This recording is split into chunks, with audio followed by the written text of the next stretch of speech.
Hello everyone, आप सभी का एक बार फिर से स्वागत है वैकेंसी अलर्ट में। मैं रतन सिंह एक बार सभी के समक्ष एक और नई वैकेंसी की अपडेट आप सभी के समक्ष लेके आया हूं। जैसा आप सभी के पास नोटिफिकेशन पहुंच चुका होगा। जी हाँ, एसजीपीजीआई लखनऊ के द्वारा आपको एक नोटिफिकेशन जारी किया गया है और इस नोटिफिकेशन के अंदर आप सभी के लिए बहुत ही अच्छी खुशखबरी है।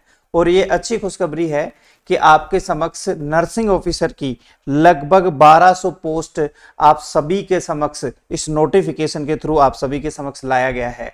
बिल्कुल साहब, जाइए जानते हैं इस नोटिफिकेशन में क्या क्या चीजें आपको दी गई हैं। साहब देखिए, नोटिफिकेशन के अंदर सारी चीजों की संपूर्ण जानकारी हम लेंगे, जिसमें आपकी एज क्राइटेरिया क्या है, इसके अंदर आपकी एलिजिबिलिटी किस बेसिस पे होगी, सिलेबस क्या होगा या फिर एग्जाम कब होगा, इन सभी चीजों की जानकारी आप बिल्कुल इस वीडियो के माध्यम से लेंगे। So here we go with the important information. Yes, अगर मैं बात करूं इस वैकेंसी की, तो नेम ऑफ डिपार्टमेंट आप सभी को पता है, एसजीपीजीआई लखनऊ के द्वारा इसको रिलीज किया गया है। और इसके अंदर लगभग अगर पोस्ट की बात करी जाए, स्पेशली नर्सिंग ऑफिसर की पोस्ट की बात करी जाए, तो लगभग 1200 पोस्ट रहने वाली हैं बच्चों।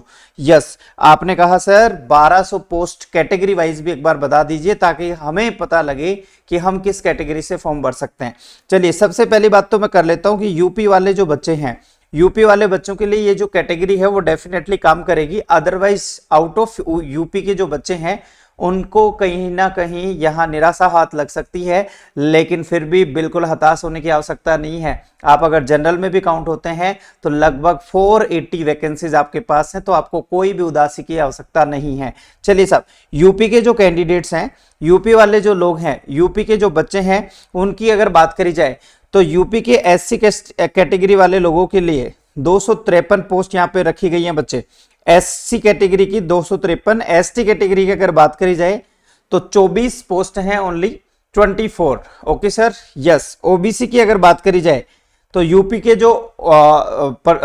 जो बच्चे हैं उनकी अगर ओबीसी की बात करी जाए, जो ओबीसी के अंदर आते हैं उनकी पोस्ट 324 रखी गई हैं। और इसी के साथ अगर ईडब्ल्यूएस की बात करी जाए तो ईडब्ल्यूएस में लगभग 119 पोस्ट हैं।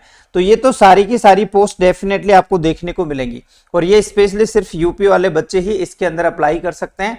तो होपफुली ये बात आपको समझ में आ गई होगी। चलिए साहब, अगर आपसे कहा जाए सर आउट ऑफ यूपी वालों के लिए क्या है सर, मैंने कहा आउट ऑफ यूपी वाले जो बच्चे हैं वो जनरल में कंसिडर किए जाएंगे। और जनरल में अगर कंसिडर किए जाते हैं तो जनरल की जो टोटल पोस्ट है, यूआर की जो टोटल पोस्ट है बच्चे, ये टोटल पोस्ट है लगभग 280। और इन सभी को मिला के अगर देखा जाए तो ये 1200 के आसपास पोस्ट हैं।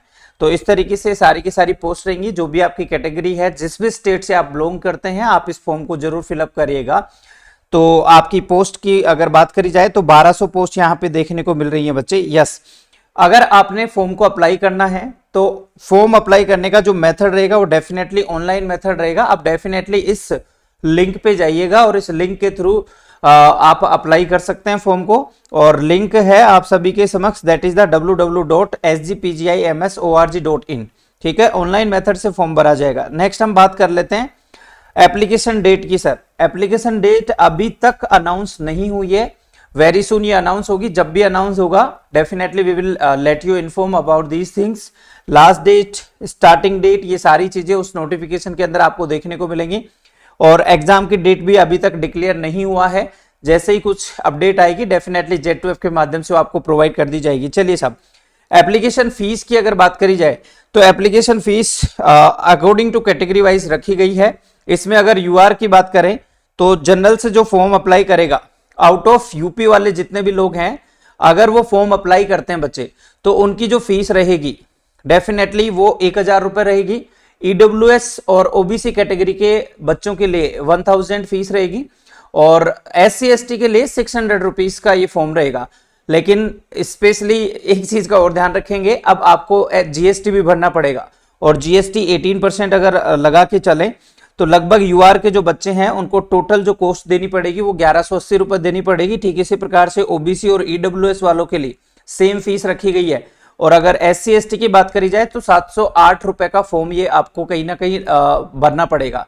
ठीक है, अच्छी वैकेंसी है और मेरा आप सभी के लिए ओपिनियन है कि आप सभी लोग इस वैकेंसी को जरूर गो थ्रू करें और इसके फॉर्म्स जरूर आपको फिल करने हैं। चलिए नेक्स्ट आगे की बात करते हैं। एजुकेशनल क्वालिफिकेशन, कौन फॉर्म भर सकता है कौन नहीं भर सकता, इस चीज के रिगार्डिंग हम बात कर लेते हैं। अगर आप जीएनएम से हैं तो 2 साल का एक्सपीरियंस रिक्वायर्ड होगा। अगर आप जीएनएम से हैं तो 2 साल का नर्सिंग का एक्सपीरियंस, इट मीन्स ये है कि आपने जीएनएम का सर्टिफिकेट आपने लिया है, 3 साल तक आपने कॉलेज करी है, जीएनएम आपने करी है, तो उसके बाद में आपको क्लिनिकल एक्सपीरियंस चाहिए और it is about 2 years experience. Okay, और बीएससी नर्सिंग और पोस्ट बेसिक बीएससी नर्सिंग वालों के लिए किसी प्रकार के कोई एक्सपीरियंस की जरूरत नहीं है। Freshers they can apply this form. Okay, yes. Registration certificate आपको किसी भी स्टेट का चलेगा, वटएवर आप कहीं भी किसी भी स्टेट से हो, आउट ऑफ यूपी से हैं तो आपके स्टेट का काउंसलिंग वाला जो रजिस्ट्रेशन सर्टिफिकेट है वो चलेगा। साथ ही साथ आईएनसी से रिकॉग्नाइज वो इंस्टीट्यूट होना चाहिए जहां से आप पढ़ गए हैं।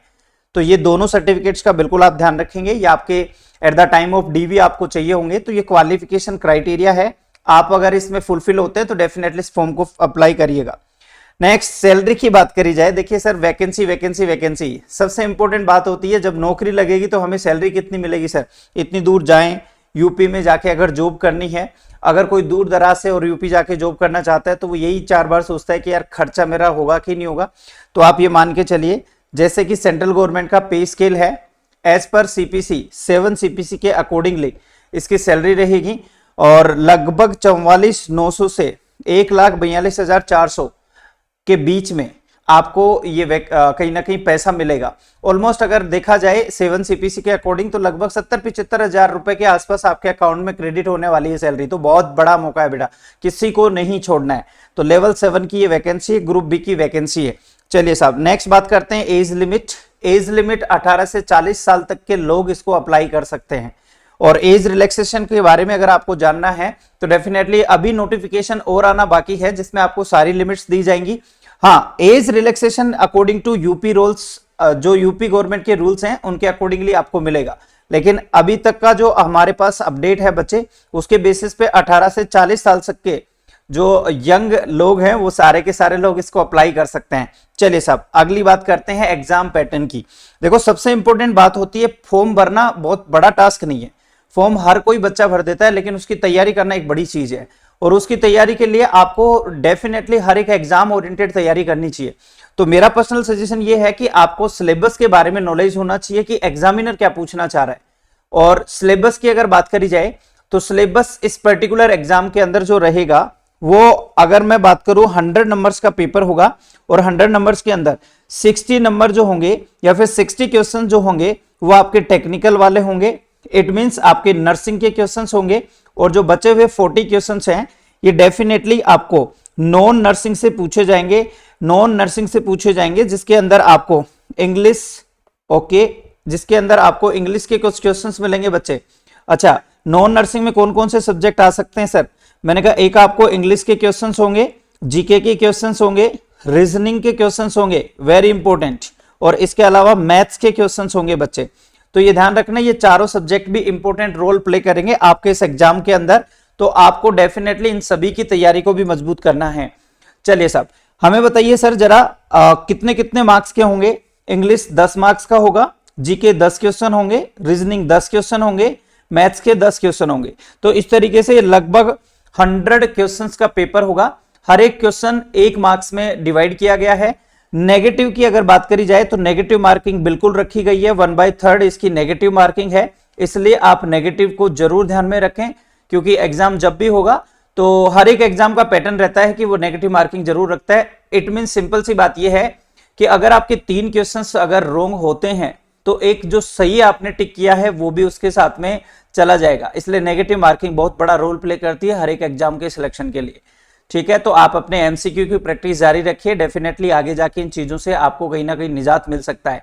ओके, एग्जाम जो होगा वो CRT, it means common recruitment test होगा, सीबीटी बेस्ड होगा, कंप्यूटर बेस्ड पेपर होगा और लगभग 2 आवर्स का ड्यूरेशन रहेगा।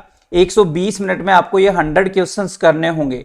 ओके डियर, तो ये कुछ इंपॉर्टेंट बात है जो आपको मेरे को समक्ष रखनी थी। इसके अलावा सर नेक्स्ट बात कर लेते हैं क्वालिफिकेशन मार्क्स की। अगर हम कल को एग्जाम दें और अगर हमें जॉब लगनी है तो हमें मिनिमम क्राइटेरिया बताइए जहां से इस एग्जाम को हम क्रैक कर पाएंगे।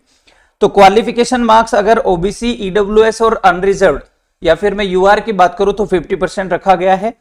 एससी एसटी कैंडिडेट्स को लिए 45% मार्क्स का आना बड़ा मैंडेटरी है। मींस ये है, अगर आप 100 क्वेश्चंस का पेपर करने जा रहे हैं तो लगभग 50 क्वेश्चन जब आपके ठीक होंगे आउट ऑफ 100, तब जाके आप उस पेपर में क्वालिफाई होंगे।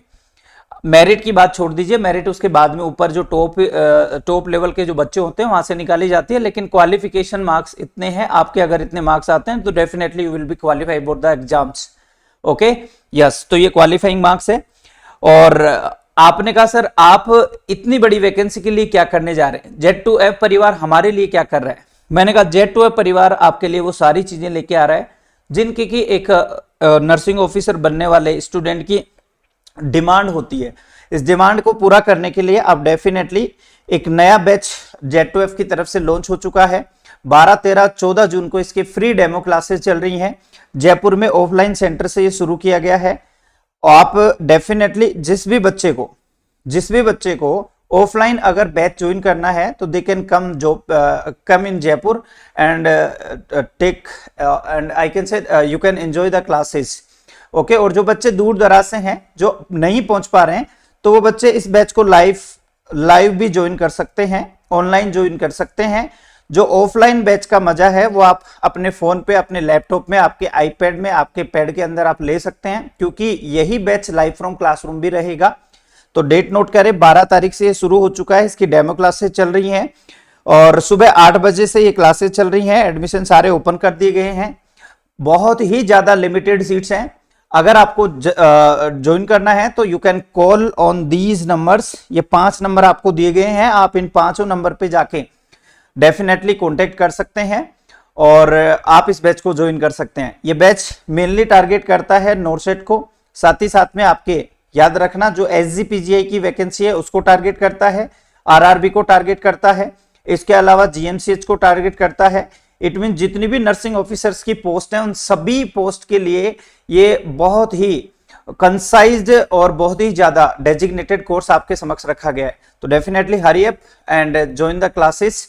सो ये आपके सभी लोगों के लिए Z2F की तरफ से एक नई सौगात है। आप डेफिनेटली आइए और Z2F को ज्वाइन करिएगा, ठीक है। ये था आपका नोटिफिकेशन जिसका आपका इंतजार था, वो डेफिनेटली ओवर हो चुका है। आपकी वैकेंसीज आप सभी के समक्ष हैं। इस साल के अंदर लगभग 2025 की अगर बात करी जाए तो लगभग इस साल के अंदर यूं मान के चलो आपके समक्ष लगभग 10,000 के अप्रोक्स वैकेंसीज हैं। 2025 में, ओनली 2025 में 10,000 के आसपास वैकेंसीज हैं, जिसमें आपके DSSB का एग्जाम हो चुका है, RRB का हो चुका है, नॉर्सेट का हो चुका है, अपकमिंग नॉर्सेट आपका आना है सितंबर में। इसके अलावा भी मैनी मोर वैकेंसीज है। RRB की नई वैकेंसी आने वाली है, तो stay updated all the things for all the things. और आप डेफिनेटली लेट ना करें, एग्जाम्स हो चुके हैं, अपनी तैयारी को जारी रखें और डेफिनेटली क्लासेस को ज्वाइन करें। सो एक बार फिर से मैं आप सभी के समक्ष, अब मेरा टाइम हो चुका है आपको इन्फॉर्मेशन देने के बाद विदा लेने का। So thank you so much, thanks a lot. अच्छा रहिए, अच्छा करिए और जरूर अपने माता पिता को खुश रखिए और डेफिनेटली अपनी तैयारी को मजबूत करिए। Thank you so much, thanks a lot.